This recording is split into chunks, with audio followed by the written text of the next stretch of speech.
हरिहर महादेव हरिहर। समस्त शिव भक्त कथा प्रेमी सभी भाई बंधु माता बहन सबको हमारा प्रणाम और नमस्कार। आज हम लोग 12वें दिन कथा का श्रवण करेंगे। तो आइए हम लोग श्रवण करते हैं। गुरुर्ब्रह्मा गुरुर्विष्णु गुरुर्देवो महेश्वरः गुरु साक्षात् परब्रह्म तस्मै श्री गुरुवे नमः। ओम नमः शिवाय। ओम नमः शिवाय। ओम नमः शिवाय। ओम शुक्लांबरधरं दिव्यं यदेवर्णं चतुर्भुजं प्रसन्नवदनं ध्यायेत् सर्वविघ्नोपशान्तये।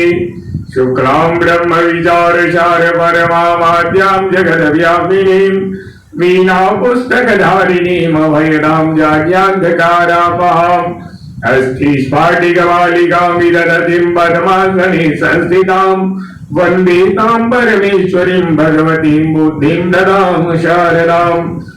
ॐ वन्दे बोधवयं नित्यं गुरुः शङ्कररूपिणं यमाश्रितो विवक्रोऽपि चन्द्रः सर्वत्र वन्द्यते। ओम अखण्डमण्डलाकारं व्याप्तं येन चराचरं तत्पदं दर्शिनं येन तस्मै श्री गुरवे नमः। ये नाम ये मंत्र सदा मंगलकारी। बोलो नमः शिवाय बोलो नमः शिवाय। जाप जपो सब नर नारी बोलो नमः शिवाय बोलो नमः शिवाय। ये मंत्र महामंगलकारी बोलो नमः शिवाय बोलो नमः शिवाय। ये जाप जपो सब नर नारी बोलो नमः शिवाय बोलो नमः शिवाय। नमः शिवाय बोलो नमः शिवाय। हर हर बोले नमः शिवाय।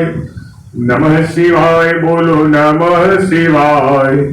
हर हर बोले नमः शिवाय। ये मंत्र महामंगलकारी बोलो नमः शिवाय बोलो नमः शिवाय। ये जाप जपो सब नर नारी बोलो नमः शिवाय बोलो नमः शिवाय। नमः शिवाय बोलो नमः शिवाय बोलो नमः शिवाय बोलो नमः शिवाय। नमः शिवाय बोलो नमः शिवाय। नमः शिवाय बोलो नमः शिवाय।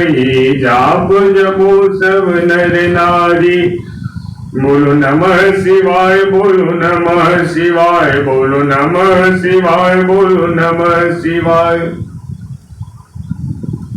देव आनंद गंध भगवान की जय।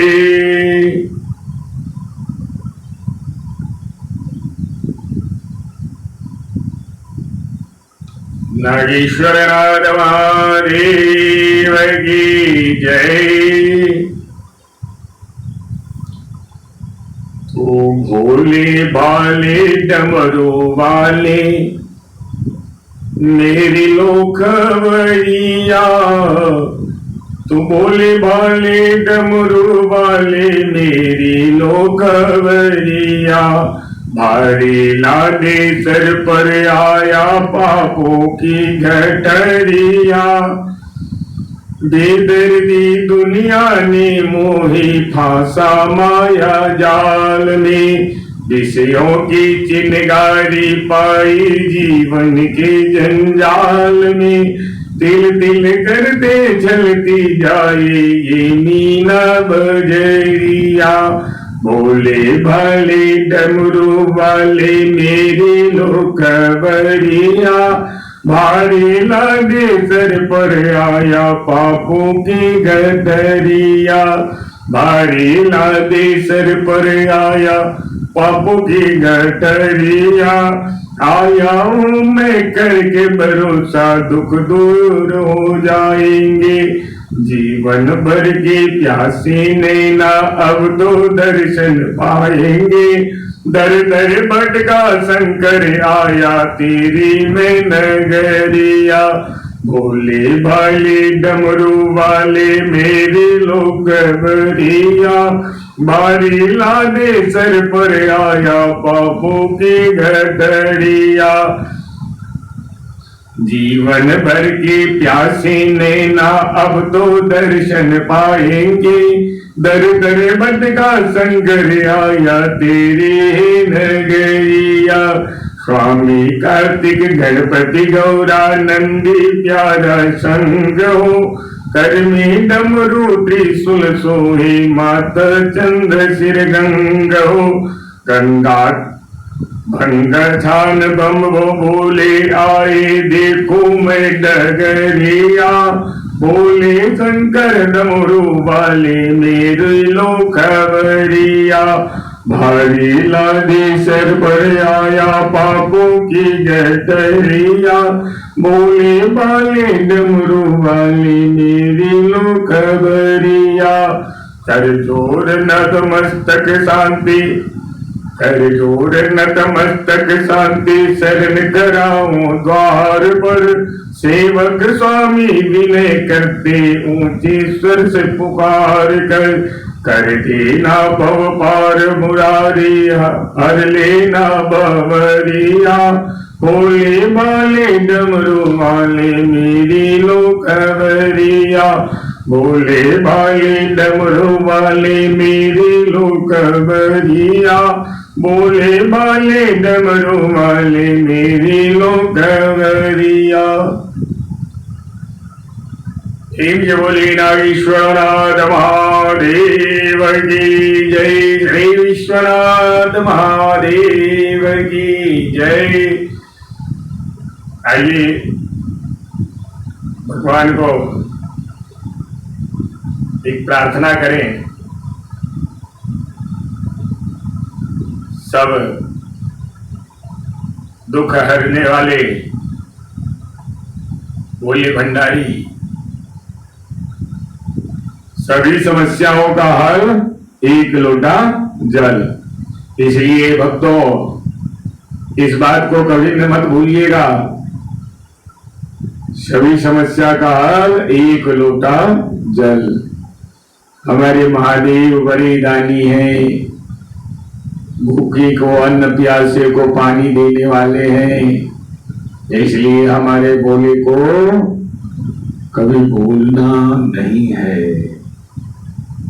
तो प्रेम से बोलिए नागेश्वरनाथ महादेव की जय। शरण में परा शिव के आए हुए हैं, शरण में सदा शिव के आए हुए हैं। करुणात रक्षा सताए हुए हैं, शरण में सदा शिव के हम आए हुए हैं। करुणात रक्षा हम सताए हुए हैं। कैसा बना है सुंदर वो कैलाश पर्वत, जहाँ आप भस्मी रमाए हुए हैं।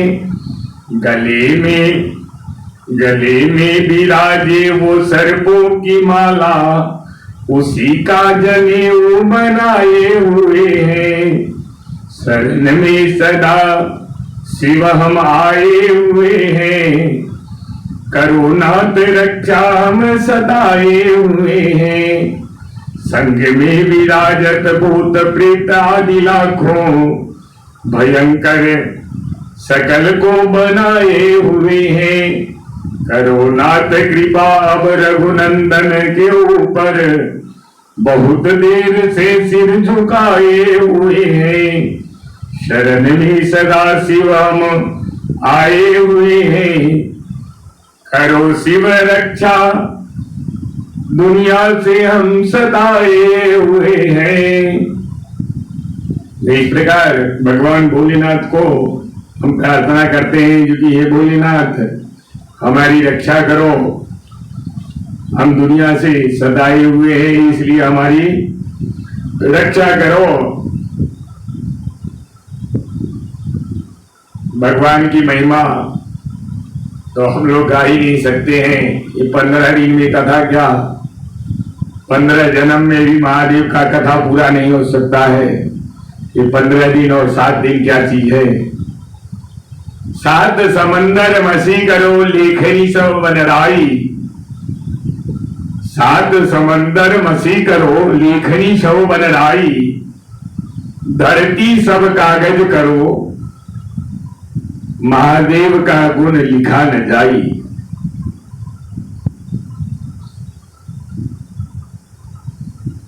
सात समुंदर जितने भी समुद्र है उन सबको स्याही बना दिया जाए और पूरी धरती को कागज बना दिया जाए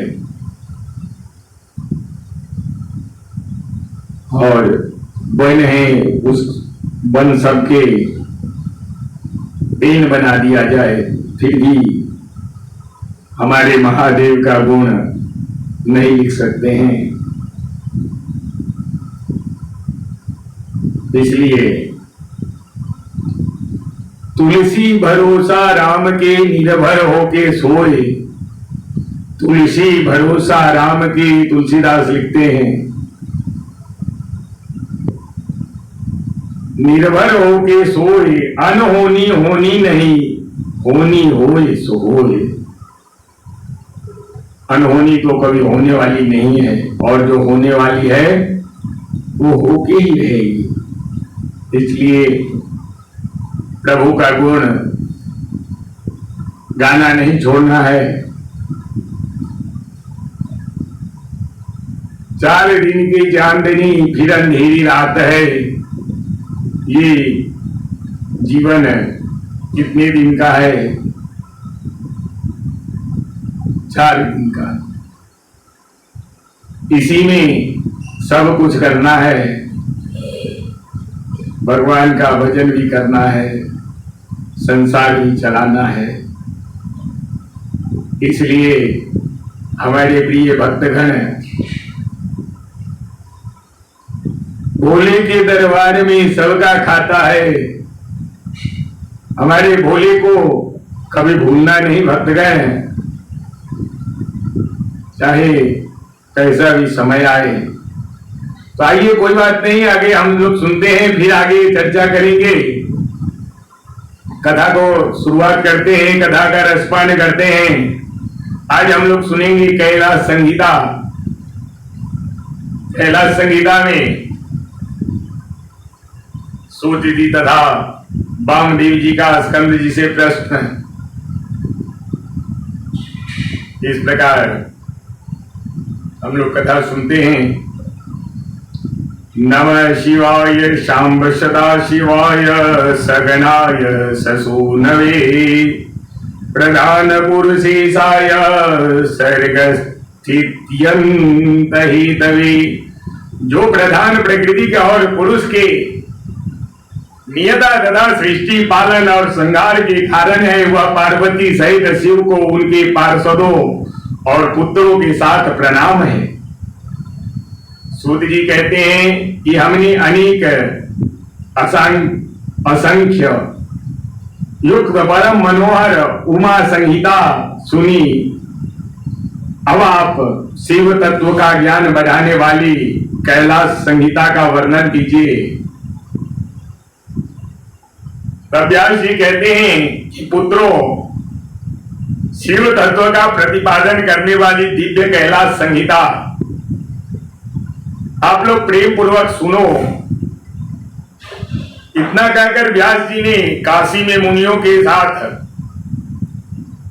सूत जी के संवाद, व्यास मुनि संवाद, शिव पार्वती संवाद, शिव जी के द्वारा पार्वती के प्रति संन्यास पद्धति, संन्यासाचार, संन्यास मंडप, संन्यास पद्धति, न्यास, वर्ण पूजा, प्रवणार्थ पद्धति आदि प्रसंगों का वर्णन करके पुनः ऋषिगण तथा सूत जी ने मिलकर एवं संवाद की अवतारण करते हुए सूत जी के प्रति ऋषियों के प्रश्न का इस प्रकार वर्णन।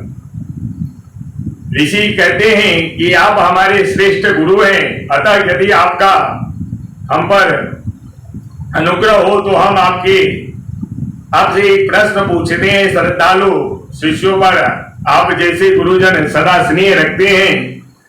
इस बात को आपने इस समय हमें प्रत्यक्ष दिखा दिया है।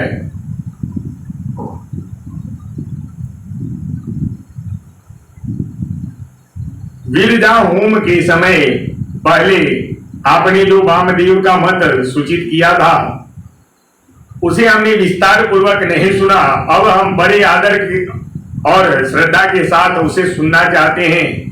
हे कृपा सिंधु, आप प्रसन्नता पूर्वक उसका वर्णन कीजिए। तब सूत जी कहते हैं, तुम्हारा कल्याण हो, तुम सब लोग सदा सुखी रहो।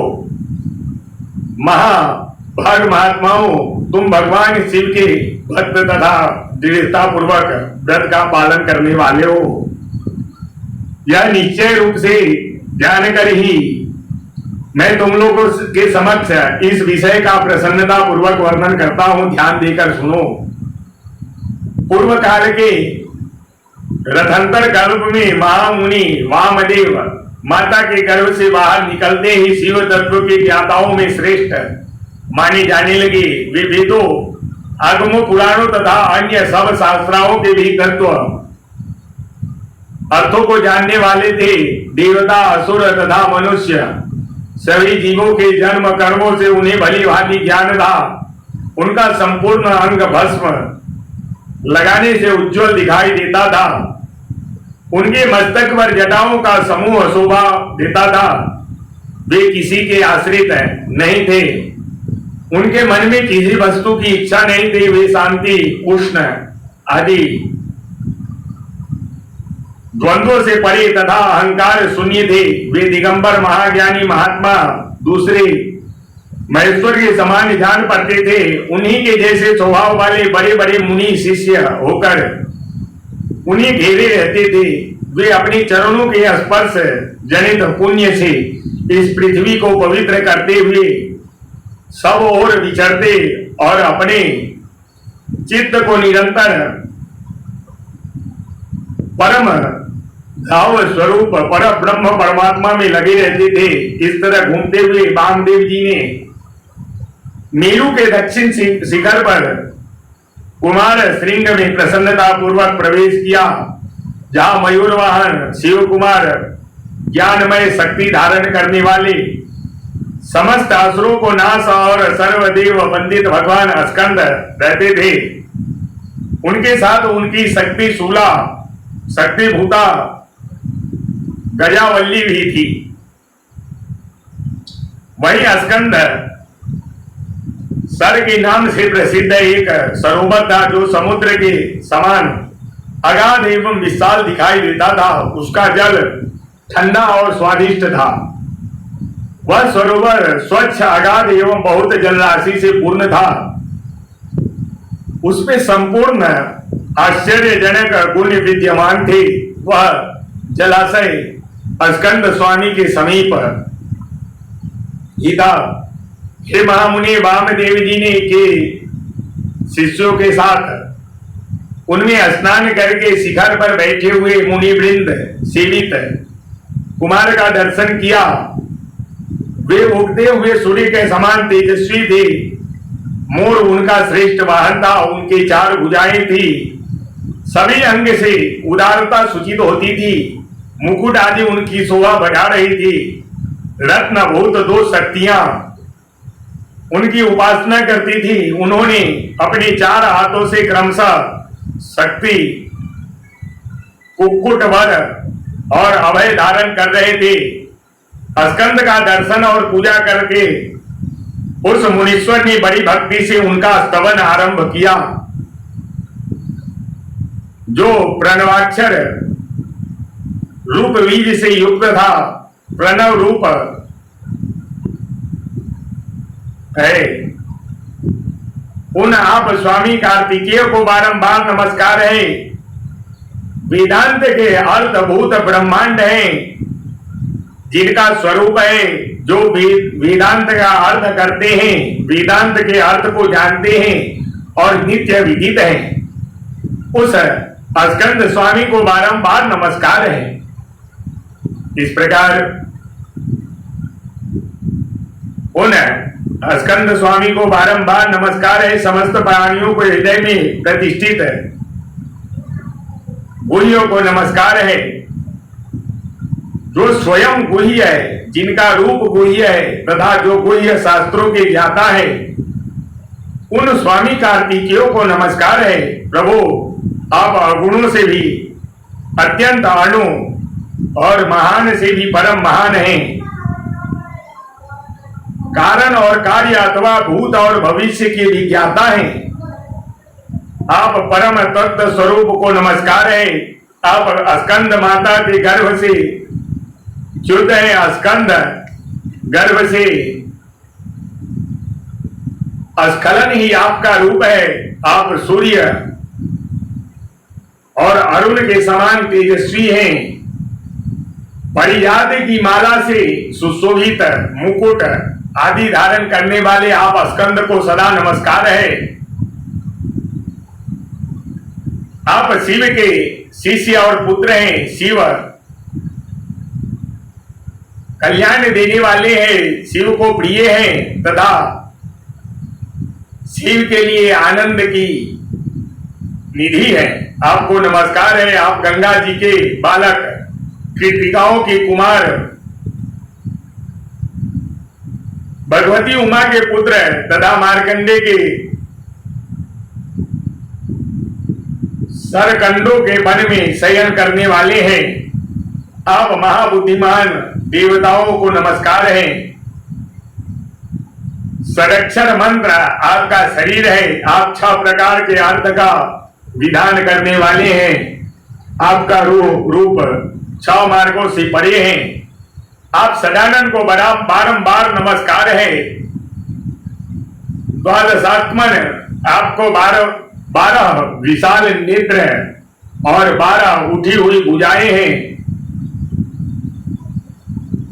उस भुजाओं में आप 12 आयुध धारण करते हैं। आपको नमस्कार है।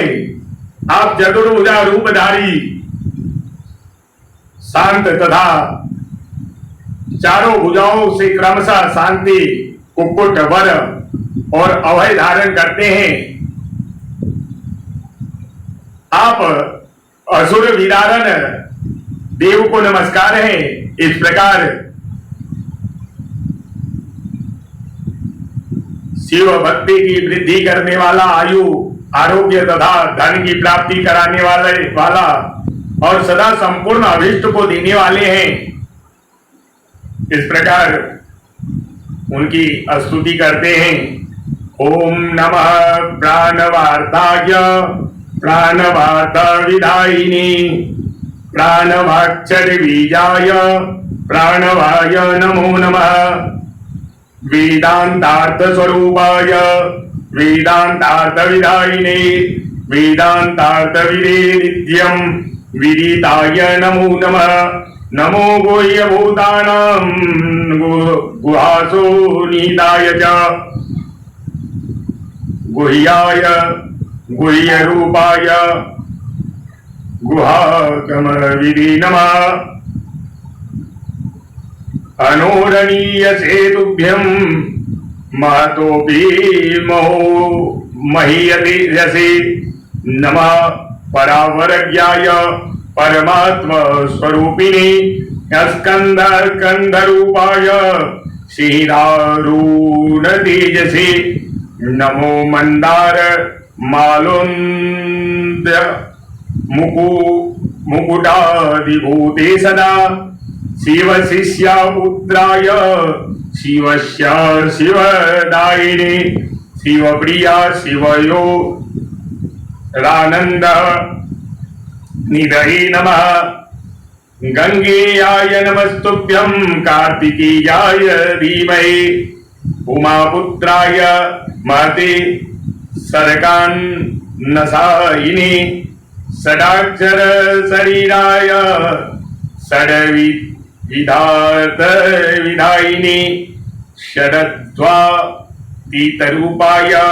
षण्मुखाय नमो नमः द्वादशायत नेत्राय द्वादशोद्यत भावे द्वादशायुधधाराय द्वादशात्मन नमोस्तुते चतुर्भुजाय शांताय शक्ति कुक्कुटधारिणी वरदाभयहस्ताय नमो सुर विदारिणी गजवल्ली कुजालिप्त कुंकुमांकित वक्षसि नमो गजाननानंद महिमानंदितात्मनि।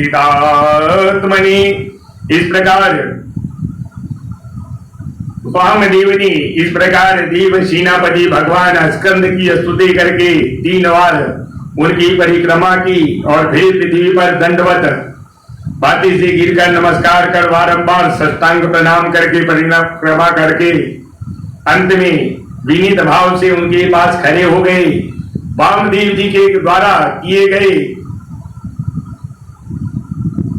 परमार्थपूर्ण स्तोत्रों को सुनकर महेश्वर पुत्र भगवान स्कंद बड़े प्रसन्न हुए। उस समय वे महासीन वामदेव जी से बोले, मैं आपकी की हुई पूजा स्तुति और भक्ति से बहुत प्रसन्न हूं, तुम्हारा कल्याण हो। आज मैं तुम्हारा कौन सा प्रिय कार्य सिद्ध करूं? तुम योगियों में प्रधान, सर्वदा परिपूर्ण और निस्वरूप हो। जगत में कोई ऐसी वस्तु नहीं है जिसके लिए तुम जैसे वितराग महर्षि याचना करे, तथापि धर्म की रक्षा और संपूर्ण जगत के अनुग्रह करने के लिए तुम जैसे साधु संत उत्तल पर विचरते रहते हैं। हे ब्राह्मण, यदि इस समय मुझसे कुछ सुनना हो तो कहो, मैं लोक पर अनुग्रह करने के लिए इस विषय का वर्णन करूंगा। स्कंद की यह बात सुनकर मुनिवर वामदेव ने विनया भाव से मेघ के समान गंभीर वाणी में कहा, हे वामदेव कहते हैं, हे भगवान, आप परमेश्वर हैं, अलौकिक और लौकिक सब प्रकार की विभूतियों के दाता हैं, सर्वज्ञ सर्वकर्ता, संपूर्ण शक्तियों को धारण करने वाला और सबके स्वामी है। हम साधारण जीव और परमेश्वर के समीप बोलने की शक्ति या बात करने की योग्यता हमें नहीं है, तथापि आपका अनुग्रह है कि आप मुझसे बात करते हैं। हे महाप्राज्ञ, मैं कृतार्थ हूं, कण मात्र विज्ञान से प्रेरित हो आपके समक्ष अपना प्रश्न रखता हूं। मेरे इस अपराध को आप क्षमा करेंगे। प्रणव सबसे उत्तम मंत्र है, वह साक्षात परमेश्वर का वचन है। पशुओं के पास बंधन को छुड़ाने वाले भगवान पशुपति ही उसके वाच्यार्थ हैं। ओंकार ही यह प्रत्यक्ष दिखने वाला समस्त जगत है। यह सनातन श्रुति का कथन है। ओमोति ब्रह्मा, अर्थात ओम यह ब्रह्मा है, तथा सर्व होदद ब्रह्मा, यह सब का सब ब्रह्मा है, इत्यादि बात के श्रुतियों द्वारा कही गई है। इस प्रकार मैंने समष्टि तथा व्यष्टि भाव से प्राणवार्थ श्रवण किया है। तात्पर्य यह है कि समष्टि और व्यष्टि सभी पदार्थ प्रणव के ही अर्थ है। प्रणव के द्वारा सबका प्रतिपादन होता है। यह बात मैंने सुन रखी है। महासेन, मुझे कभी आप जैसा गुरु नहीं मिला, अतः आप कृपा करके आप प्रणव के अर्थ का प्रतिपादन कीजिए। उपदेश की विधि से तथा सदाचार परंपरा को ध्यान में रखकर आप हमें प्राणवार्थ का उपदेश दे। मुनि के इस प्रकार पूछने पर स्कंद ने प्रणव स्वरूप 38 श्रेष्ठ कलाओं द्वारा उनकी व्याख्या करते हैं। इस प्रकार सदाशिव के स्वरूप का ध्यान, वर्णाश्रम धर्म के पालन का महत्व, ज्ञानी पूजा, संन्यास के पूर्व भाग, नंदी श्राद्ध एवं ब्रह्म यज्ञ आदि का वर्णन करते हैं। यतो वाचो निवर्तन्ते अप्राप्य मनसा सह आनंदम यस्य वै विद्वान् बिभेति कुतश्चन यस्मात् जगदिदं सर्व विधि निबंध्र पूर्वकम सभूतेन्द्रिय ग्रामौ प्रथमं संप्रसूत सूयते न संप्रसूयते यो वै कुतश्चन कदाचन यस्मिन् भासते विद्युन् न सूर्यो न चंद्रमा यस्य भासो विभातीतम तीदम जगत सर्व समन्तः सर्वैश्वर्येण संपन्नो नामना सर्वेश्वरः स्वयं। हृदयाकाश के भीतर विराजमान जो भगवान शंभु मुमुक्षु पुरुष को ध्यान किए हैं, जो सर्वव्यापी प्रकाश आत्मा भाव स्वरूप एवं चिन्मय है, जिस परम पुरुष की पराशक्ति शिव भक्ति भाव से सुलभ मनोहर निर्गुण और गुणों से ही निगूढ़ और निष्कल है, उस परमेश्वर को ये 3 रूप हैं, स्थूल सूक्ष्म और इन दोनों से परे मुनि मुमुक्ष योगियों नित्य क्रमशः इनके इन स्वरूपों का ध्यान करना चाहिए। वे स्वयंभू निष्कल संपूर्ण देवताओं को सनातन आदि देव ज्ञान क्रिया स्वभाव एवं परमात्मा कहे गए हैं। इस प्रकार अब मैं मंत्र आदि 6 प्रकार के अर्थों को प्रकट करने के लिए जो अर्थोपन्यास की पद्धति है उसके द्वारा प्रणव के समष्टि और व्यष्टि संबंधी भावार्थ का वर्णन करूंगा, परंतु पहले उपदेश का क्रम बताना उचित है, इसलिए उसी को सुनो। हे मुनि, इस मानव लोक में 4 वर्ण प्रसिद्ध है। उनमें से जो ब्राह्मण क्षत्रिय वैश्य ये 3 वर्ण हैं, उनका वैदिक आचरण के संबंध है। त्रैवर्णी की सेवा ही जिसके लिए सारभूत धर्म है, वह शूद्र का वेदाध्ययन में अधिकार नहीं है। यदि सब त्रैवर्णिक अपने अपने आश्रम धर्म में पालन में हृदय में अनुराग के साथ लगे हों, तो उनका ही श्रुतियों में स्मृति में प्रतिपादित धर्म के अनुष्ठान में अधिकार है, दूसरे का कदापि नहीं। श्रुति और स्मृति में प्रतिपादित कर्म का अनुष्ठान करने वाले पुरुष अवश्य सिद्धि को प्राप्त हो जाते हैं। यह बात वेदोक्त मार्गों को दिखाने वाले परमेश्वर ने स्वयं कही है।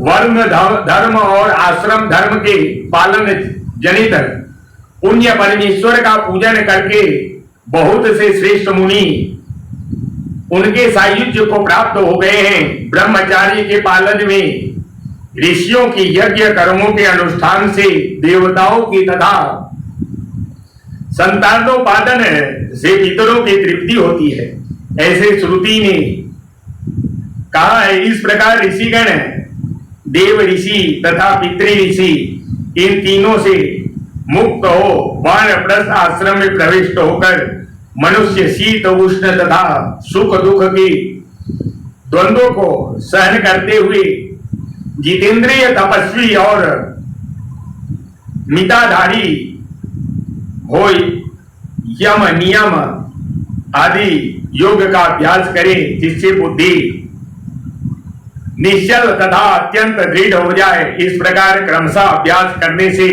शुद्ध चित्त हुए पुरुष संपूर्ण कर्मों को संन्यास कर दे।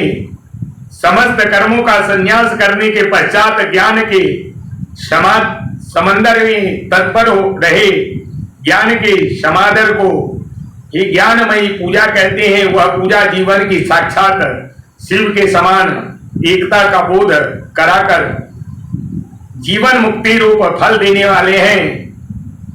यतियों के लिए यह पूजा को सर्वोत्तम तथा निर्दोष समझना चाहिए।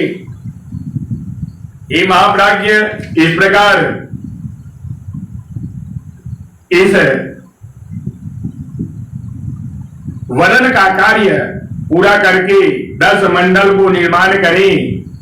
उत्तर से आरंभ करके 10 मंडलों का अक्षर से पूजन करें। उनमें क्रमशः ब्राह्मणों को स्थापित करें। फिर उसे उनके चरणों को भी अक्षत आदि चढ़ाए। तदंतर संबोधन पूर्वक विशेष देव आदि नामों का उच्चारण करें। फिर पुष्प अक्षत एवं जल से उनका पूजन करें। इसके बाद अन्न आदि भोज्य पदार्थों को परोसकर पृथक पृथक कुश बिछाकर और स्वयं वहां जल छिड़ककर प्रत्येक पात्र का आदर पूर्वक दोनों हाथ लगाएं।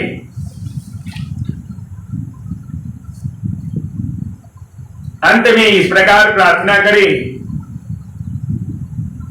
यत् पाद पद्मस्मरणाद यस्य नाम जपादपि न्यूनम कर्म भवेत् पूर्णा तम वंदे शांब नीश्वरम।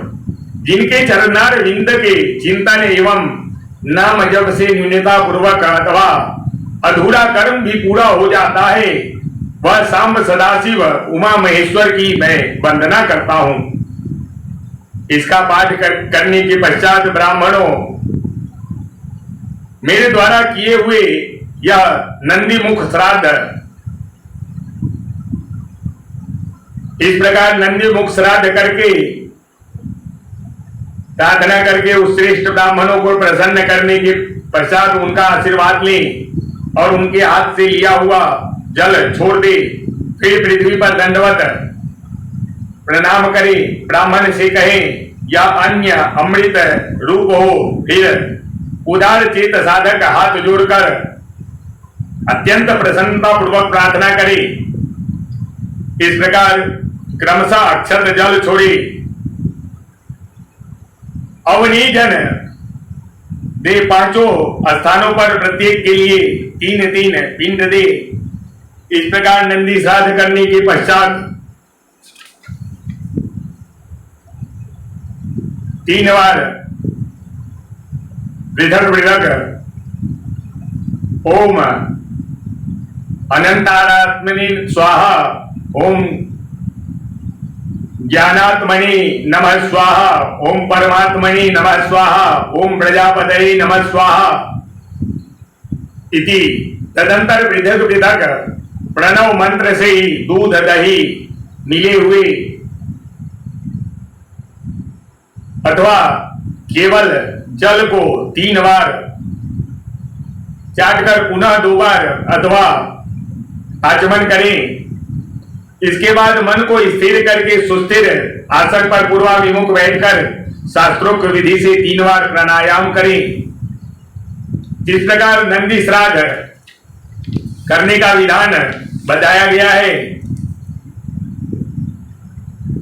संन्यास के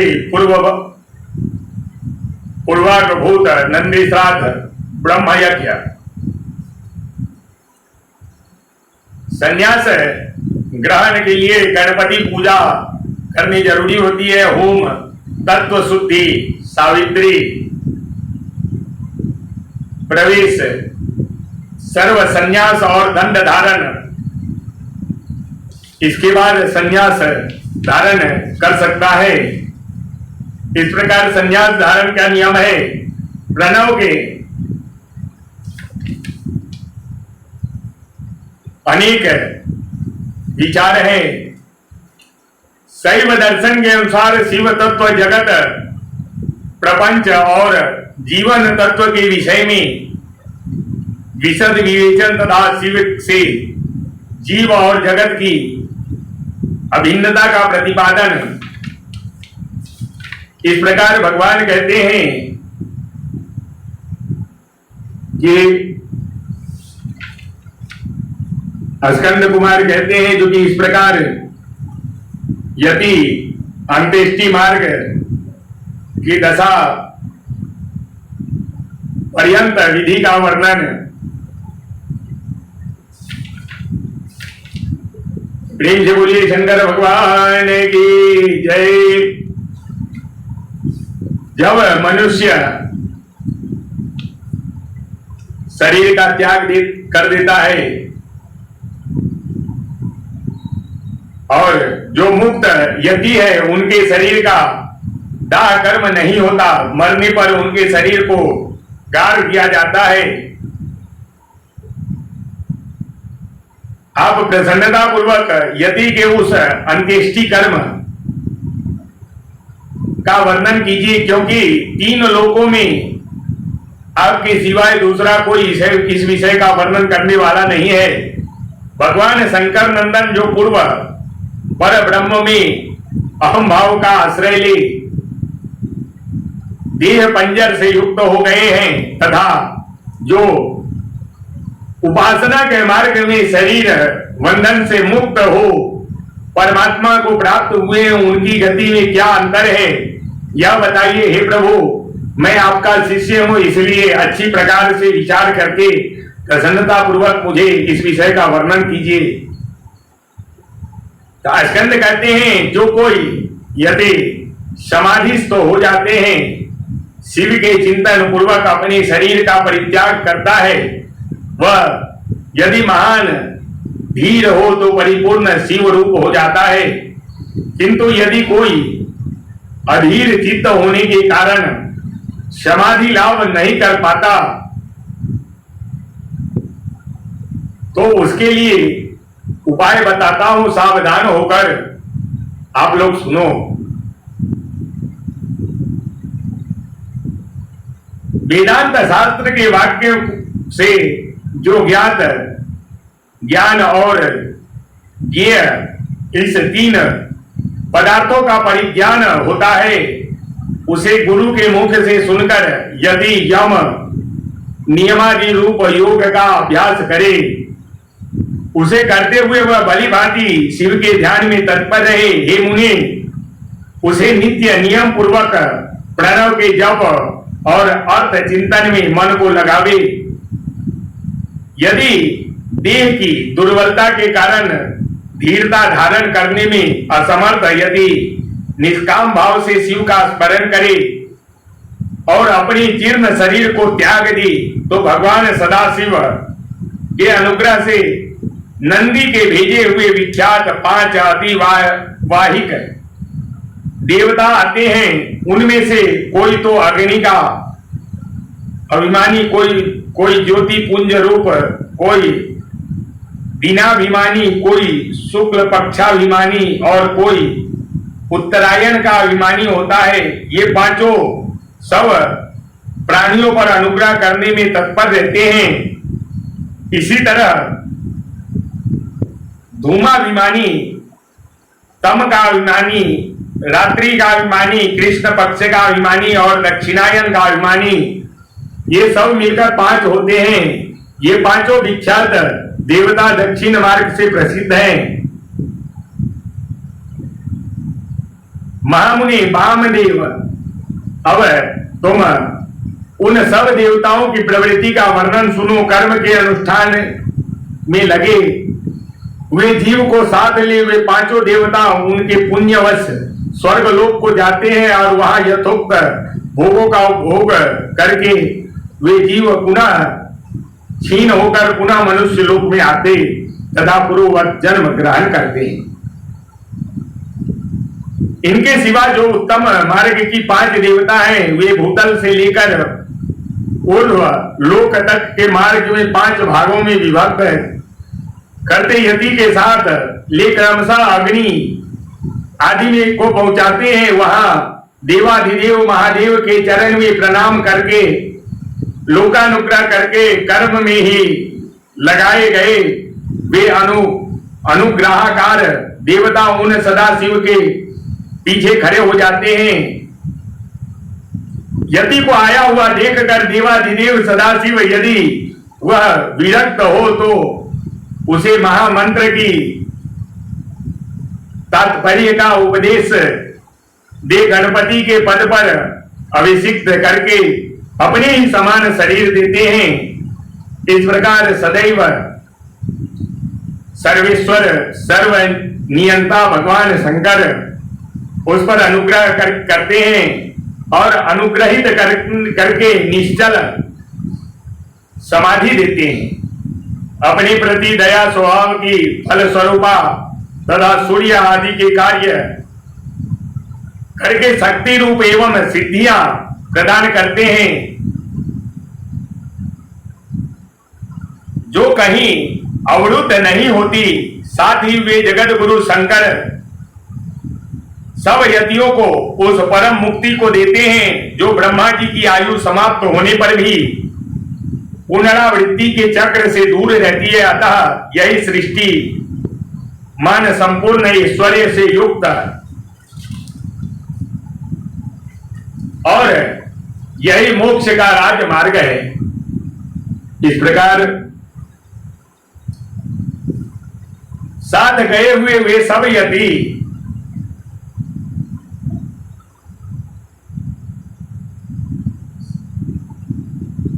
अब सन्यासी के शव के संस्कार की विधि बताते हैं। पुत्र या शिष्य आदि को चाहिए कि वो यति के शरीर का यथोचित गति से उत्तम संस्कार करें। ब्राह्मण कृपा पूर्वक संस्कार की विधि बता रहा हूं, सावधान होकर सुनो। पहले यति के शरीर को शुद्ध जल से नहलाकर पुण्य आदि से पुष्प आदि से उनकी पूजा करें। पूजा के समय श्री रुद्र संबंधी चमकाध्याय और नमकाध्याय का पाठ करें। रुद्र सूक्त का उच्चारण करें। उसके आगे शंख की स्थापना करें। शंख स्थापन जल से यति के शरीर का अभिषेक करें। सिर पर पुष्प रखकर प्रणव द्वारा उसका मार्जन करें।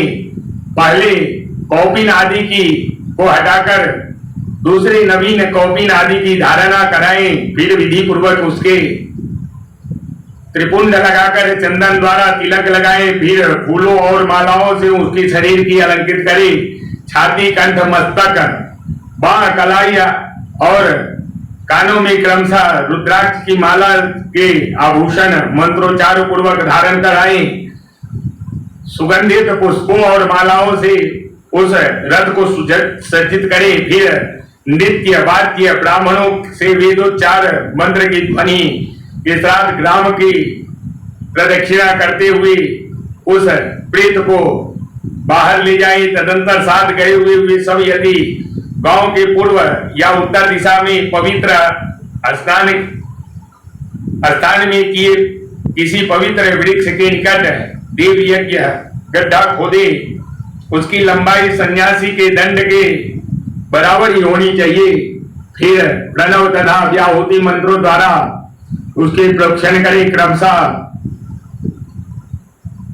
शमी के पत्र और फूल बिछाएं। उनके ऊपर उत्तराग्र कुश बिछाकर उस पर योग पीठ रखें। उसके ऊपर पहले कुश बिछाए। कुश को ऊपर मृग चर्म तथा उसकी भी ऊपर वस्त्र बिछाकर प्रणव सहित सद्योजाता पवित्र मंत्रों का पाठ करते हुए इस प्रकार उस मृत यति को अनुकूल भाव से रखें।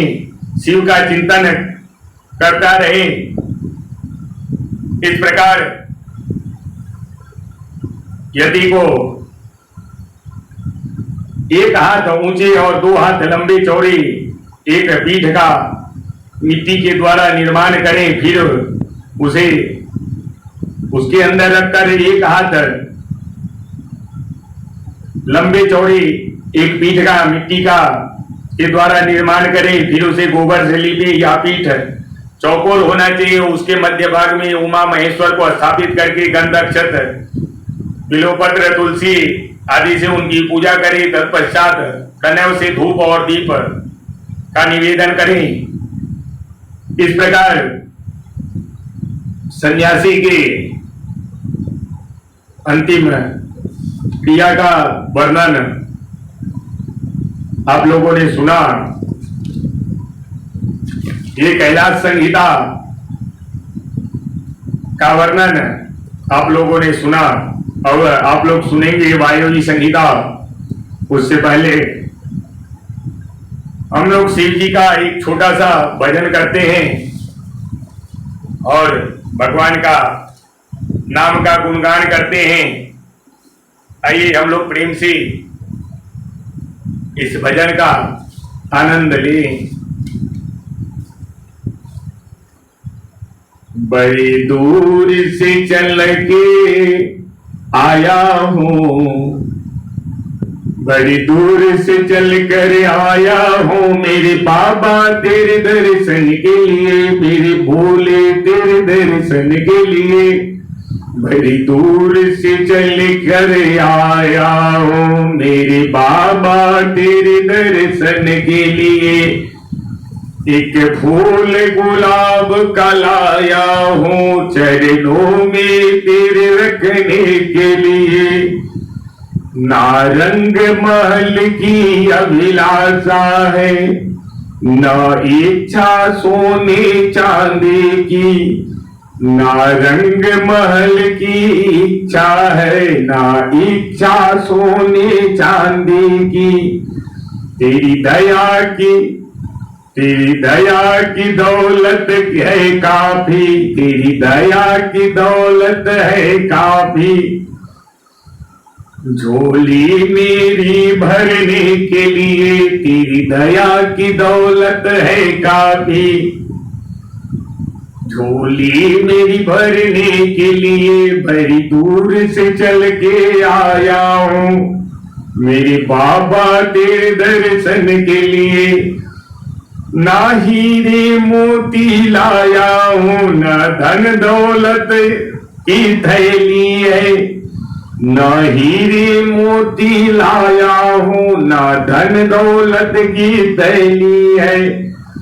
ना हीरे मोती सोनी है, ना धन दौलत की थैली है। दो आंसू बचा कर लाया हूँ पूजा तेरी करने के लिए। बड़ी दूर से चल कर आया हूँ बाबा तेरे दर्शन के लिए। जब भक्त उस महाकाल के दरबार में उस बाबा के दर्शन करते हैं, तब उसका मन एक ही बात करता है, मेरी बाबा मेरी इच्छा है यही, बस आप अब यहाँ से वापस जाने की। मेरी बाबा मेरी इच्छा ही नहीं अब यहाँ से वापस जाने की। मेरी बाबा मेरी इच्छा ही नहीं अब यहाँ से वापस जाने की। चरणों में जगह दे दो थोड़ी मुझे जीवन भर रहने के लिए। चरणों में जगह दे दो थोड़ी मेरी जीवन भर रहने के लिए। बड़ी दूर से चल कर आया हूँ मेरी बाबा तेरे दर्शन के लिए। बड़ी दूर से चल कर आया हूँ मेरी बाबा तेरे दर्शन के लिए। मेरे भोले तेरे दर्शन के लिए एक फूल गुलाब का लाया हूँ चरणों में तेरे रखने के लिए। बड़ी दूर से चल कर आया हूँ मेरे भोले तेरे दर्शन के लिए। तो प्रेम से बोलिए नागेश्वरनाथ महादेव की जय। नमः शिवाय सोमाय सागणाय ससूनवे प्रधान पुरुषेशाय सर्गस्थित्यन्तहेतवे शक्तिरप्रतिमायस्य हैश्वर्य चापि सर्वगम स्वामित्यं च विभूत्यं च स्वभावं संप्रयच्छति समयं विश्वकर्माणं शाश्वतं शिवमव्ययं महादेवं महात्मानं व्रजामि शरणं शिवम्। तो प्रेम से बोलिए नागेश्वरनाथ महादेव की जय। इस प्रकार अपनी कैलाश संहिता में संन्यास वर्ण का और नंदी श्राद्ध का वर्णन आप लोगों ने सुना। अब इसके पश्चात वायवी संहिता का पूर्व खंड का आज आप लोग श्रवण करेंगे। कितनी पुराण, 18 पुराण का वर्णन है शास्त्रों में। कौन कौन से पुराण हैं? तो इस प्रकार पुराण का वर्णन दिया गया है। ब्रह्म पुराण, विष्णु पुराण, भागवत पुराण, नारद पुराण, अग्नि पुराण, लिंग पुराण, स्कंद पुराण, कर्म पुराण, गरुड़ पुराण, पद्म पुराण, शिव पुराण, भविष्य पुराण, मार्कंडेय पुराण, ब्रह्मा वैवर्त पुराण, वाराह पुराण, वामन पुराण और मत्स्य पुराण और ब्रह्मांड पुराण, ये 18 पुराण बताए गए हैं। फिर से आप लोग इस पुराण का श्रवण करें।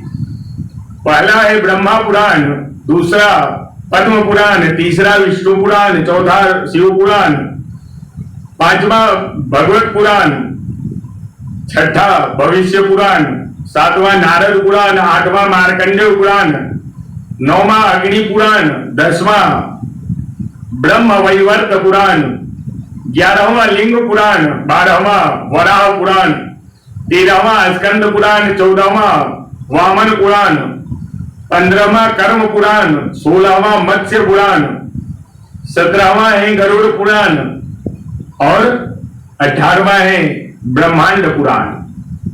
ये 18 पुराण क्रमशः शिव पुराण चौथा है, जो भगवान शिव के संबंध रखता है। यह सब मनोरथों का साधक है। इस ग्रंथ की श्लोक की संख्या 1 लाख है और यह 12 संहिताओं से विभक्त है। इनका निर्णय साक्षात भगवान शिव ने किया है तथा इनके धर्म प्रतिष्ठित हैं। वेद व्यास ने इस 1 लाख श्लोक को शिव पुराण को संक्षेप करके 24,000 श्लोकों का कर दिया है। इसमें 7 संहिताएं हैं। पहले विद्वेश्वर संहिता है, दूसरी रुद्र संहिता है, तीसरी शतरुद्रीय संहिता है, चौथी कोटि संहिता है, 5वां उमा संहिता है, छठा कैलाश संहिता है और 7वां वायवी संहिता है।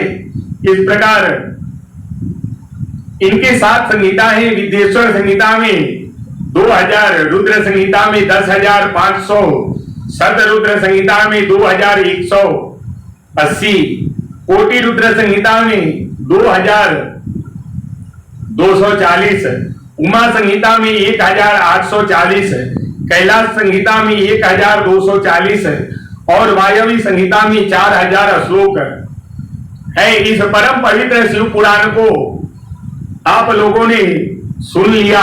केवल 4,000 श्लोक की वायवी संहिता रह गई है,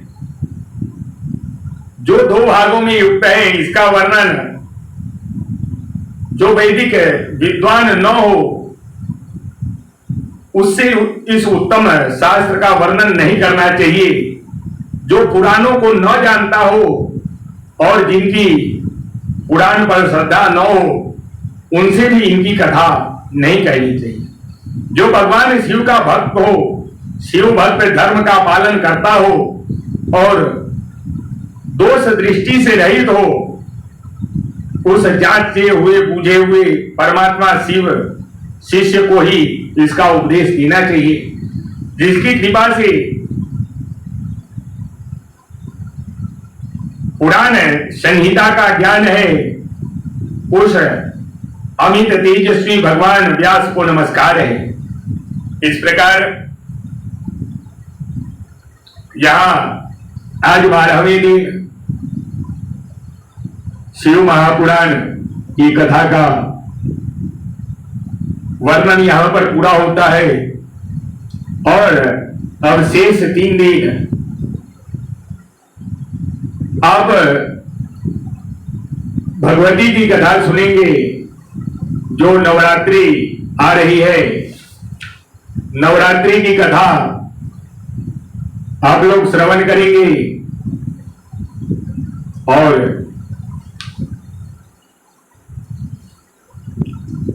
किस प्रकार मां दुर्गा का उत्पत्ति होता है और उनकी किस प्रकार सभी दैत्यों का संहार करती हैं, ये आप लोग वर्णन सुनेंगे 3 दिन की कथा में। इस प्रकार आप लोगों ने शिव महापुराण की कथा का वर्णन सुना। ये 15 दिन का प्रोग्राम इसलिए रखा गया था, जो नवरात्रि के पहले आप लोग मां भगवती की असीम कृपा प्राप्त कर सकें और उनका भी कथा आप लोग थोड़ा सा श्रवण कर सकें। इसलिए हमने 15 दिन का प्रोग्राम रखा था और 15 दिन में 11 दिन आप लोगों ने शिव महापुराण कथा का श्रवण किया और आज भी आप लोगों ने थोड़ा जो बचा हुआ था वो शिव महापुराण का कथा का श्रवण आप लोगों ने किया। अब इसके आगे शास्त्र अनुमति नहीं देता है जो सभी इस कथा को श्रवण कर सकें, क्योंकि जो विशेष शिव भक्त होते हैं उन्हीं को इस आगे की कथा श्रवण करने की अनुमति है। इसलिए अब आगे की कथा पुनः जो शिव भक्त हों उनके ऊपर विशेष शिव जी की कृपा होती है और उन्हें ही वो कथा श्रवण करने का अधिकार बताया गया है। वायवी संगीता में पूर्व खंड और उत्तर खंड 2 खंड बताए गए हैं, जिसमें 4000 श्लोकों का वर्णन है। उन श्लोकों को ब्राह्मण और विशेष जो शिव भक्त हैं उनके लिए बताया गया है। अब हम लोग कल मां भगवती के प्रादुर्भाव की कथा सुनेंगे। मां जगत जननी जगदम्बा का कथा हम लोग श्रवण करेंगे। आइए एक छोटा सा कथा हम लोग श्रवण करते हैं, जो महादेव की दया का कथा। एक चोर रहते हैं जो चोरी कर कर अपना गुजारा करता है और उसका काम ही चोरी करना होता है। एक दिन चोरी करने की इच्छा से वह शिव मंदिर में पहुंच जाता है।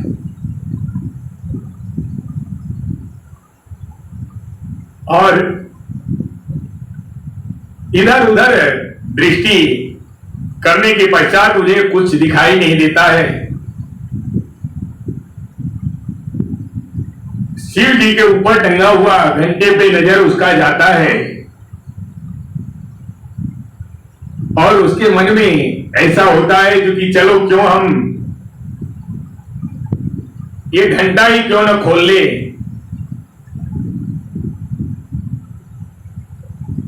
इस प्रकार विचार करता हुआ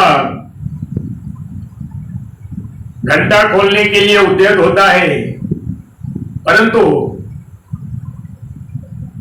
उस घंटे तक वो पहुंच नहीं पाता है।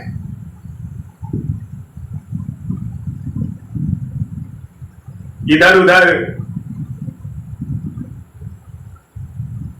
दृष्टिपात करता है, परंतु उसे कुछ दिखाई नहीं देता। फिर महादेव के लिंग के ऊपर ही चढ़ जाता है और उस घंटा को खोलने लगता है। जैसे ही लिंग के ऊपर चढ़ के उस घंटे को खोलता रहता है कि भगवान वहां प्रकट हो जाते हैं और उसे उस लिंग के ऊपर से उतार लेते हैं और कहते हैं मांग। क्या मांगता है? मांगो। सब तो फूल पान बेलपत्र चढ़ाते हैं, तुमने तो स्वयं को ही हमारे ऊपर चढ़ा दिया है। बोल तुम्हारी क्या इच्छा है? तो महादेव तो ऐसे दयालु है, ऐसे भोले भंडारी का भजन करते ही रहना चाहिए।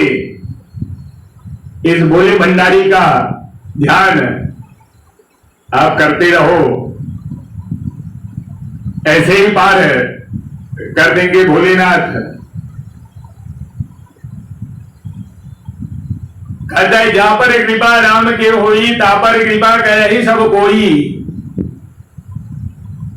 तो जहां पर कृपा नाथ की होई, जहां पर कृपा नाथ के होई ता पर कृपा कर ही सब कोई। यानी जिस पर कृपा महादेव जी की हो जाए उस पर तो पूरा संसार ही कृपा करेगा। इसमें संशय की कोई बात नहीं है। इसलिए हमारे भक्तगण, शिव भक्तगण, कला प्रेमी, इस बात को ध्यान रखिए, सभी समस्या का हल एक लोटा का जल।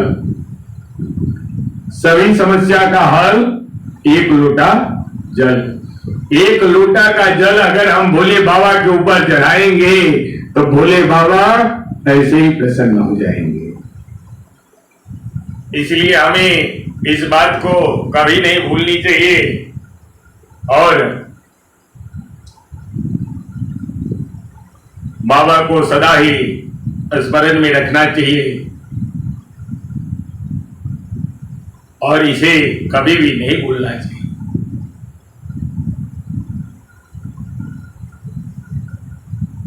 जो सदा उनका ध्यान करता है उसको इस संसार से ऐसे ही बेड़ा पार हो जाता है। तो आइए आज कथा को यहीं पे विराम देंगे। उससे पहले एक छोटा सा गुजराती भजन जो हम सबको प्रिय है, आइए हम लोग वो भजन सुनते हैं और उस भजन का आनंद लेते हैं।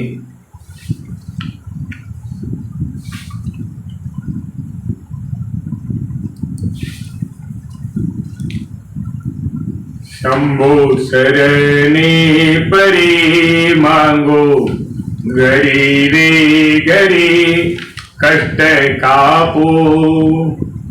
दया करी दर्शन शिव आपो, शंभु शरणे परी मांगो, घरी रे घरी कष्ट कापो।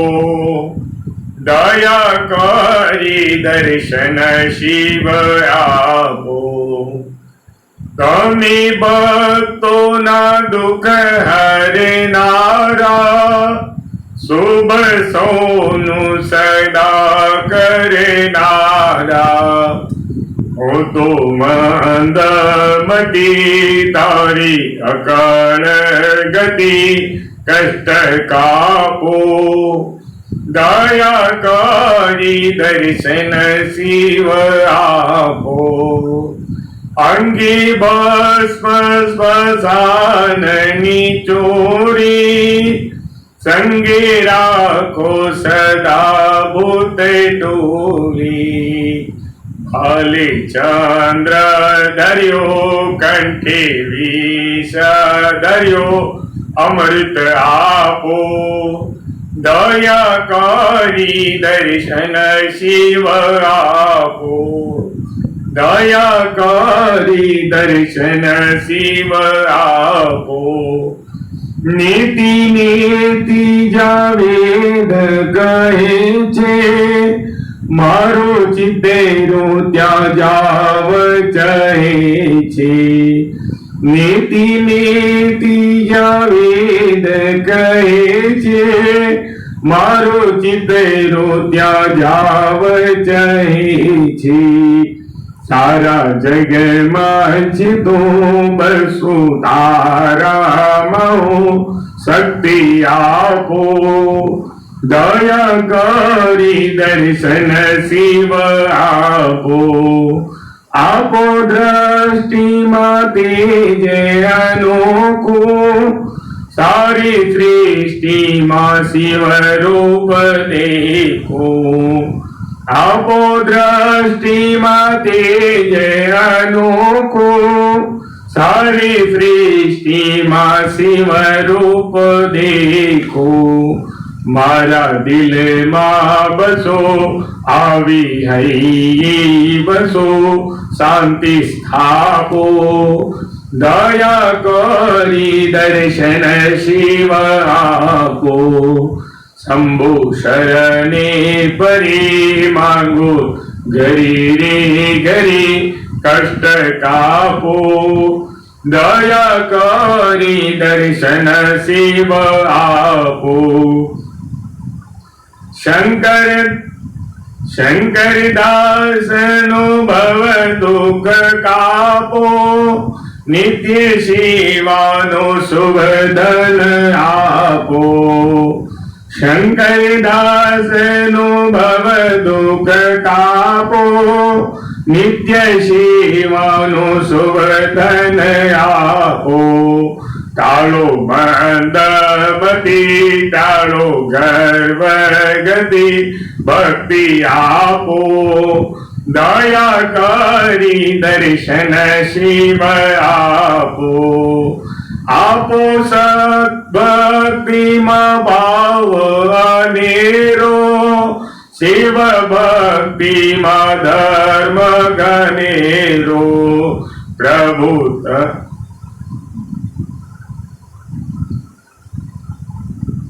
बोली शंकर भगवान की जय, गौरी शंकर भगवान की जय। नमः पार्वती पति हरि हर महादेव हरि हर। श्री सद्गुरु भगवान की जय।